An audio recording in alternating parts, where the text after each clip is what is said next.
Magandang araw po sa inyong lahat at Happy New Year 2024. Salamat po muli sa isa pang pagkakataon na makapag-share ng salita ng Diyos sa loob ng 7 minuto. Salamat Brother JP sa iyo at of course Pastor Let at sa lahat po ng membro ng IBC Naga. At konting update ay biyaya ho ng Panginoon this coming January 28 this year ay isa pong taon na kami as church anniversary gathering assembly. At bago po matapos ang taon, nagkaroon po tayo ng isang Jewish member na siya po ay ating nabautismuhan at ngayon po ay dumadalo na rin ang kanyang asawa at anak. At salamat po sa inyong panalangin at ito'y bunga ng inyong panalangin at partnership para po sa mission dito sa Jewish Mission dito sa Toronto, Canada. Darating pong January 28 ay pag-pray nyo po, ito po ay aming church first anniversary. At hindi lamang po yun, nagkakaroon din po tayo once a month na volunteer visitation sa senior residence. Isa po sa senior residence dito po sa Toronto, Canada, kung saan ay nakakapag-ministry po tayo sa kanila. So maraming salamat at we need to be excited this year 2024. At basahin ko muna po bago tayo manalangin. Sabi rito, ito po yung verse natin sa year 2024. A new heart, a new year, a new heart. Also will I give you a new spirit, will I put within you.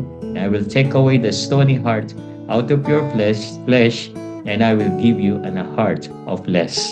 And I will put my spirit within you and cause you to walk in my statutes, and ye shall keep my judgments and do them. Tapo'y manalangin. Abba Father, God of Israel, salamat po sa privilege na makapag-share ng iyong banal na salita. Salamat sa ministry ng IBC Naga. Patuloy niyo po silang gamitin at patuloy kang gumawa sa bawat buhay ng mga mangangaral, missionaries na bahagi dito po sa ministry ng devotion. Pagpalain niyo po ang pag-share ko ng iyong banal na salita, and we pray for our country, we pray for our leadership, and even Lord, we pray for the peace of Jerusalem and salvation of the Jews and the Gentiles. Ito po ang aming dalangin sa pangalan ni Jesus. Amen.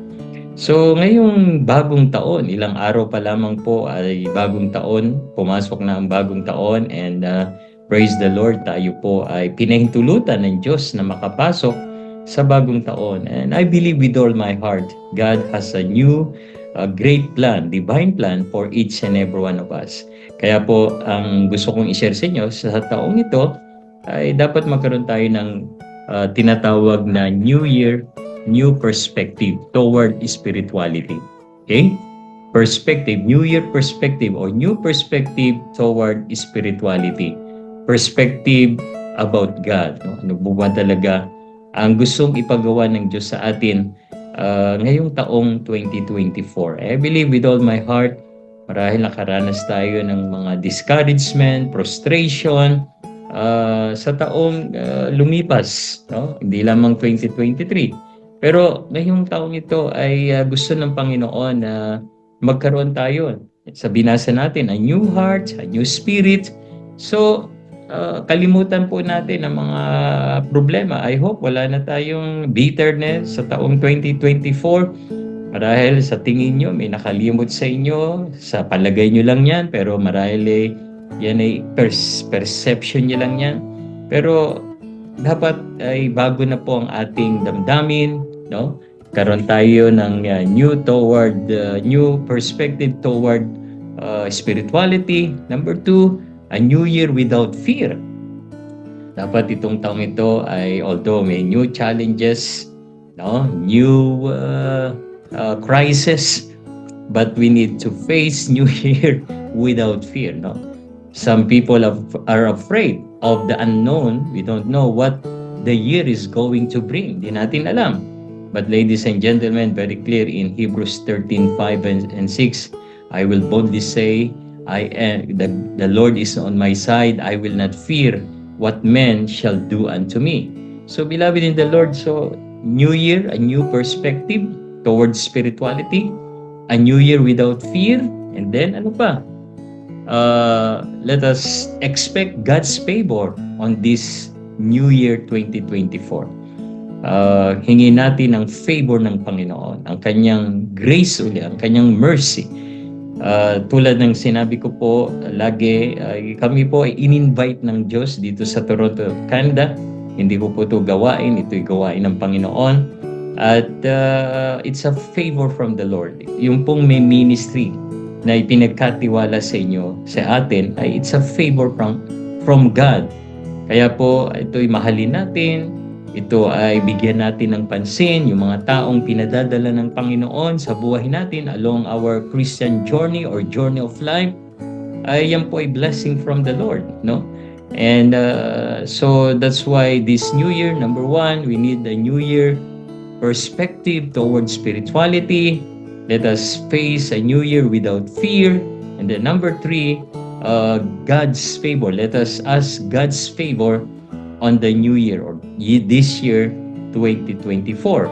And of course, number four, let us always remember the goodness of the Lord in our lives. No, lagi nating alalahanin, hindi lahat po ng may blessing ka, meron sila, no?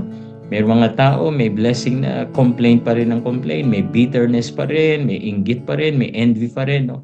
Ayaw po ng Panginoon yan. I hope sa lahat po ng nakinig, pagpalain tayo ng Panginoon, shalom, shalom, shalom. Naway ang blessing ng Diyos ay patuloy sa atin and let us face the new year with new perspective towards spirituality at yan po ang kalooban ng Diyos. Let us pray. God of Israel, salamat po sa iyo. Tulungan niyo po kami na harapin ang bagong taon ng walang takot at yung favor niyo ay sumaamin at i-bless niyo po ang mga family namin at higit sa lahat ang mga local churches, missionaries, and pastors. Ito po ang aming dalangin sa pangalan ni Jesus, and we pray for the peace of Jerusalem. Amen and amen. Salamat po sa inyo and shalom, shalom, shalom. Thank you.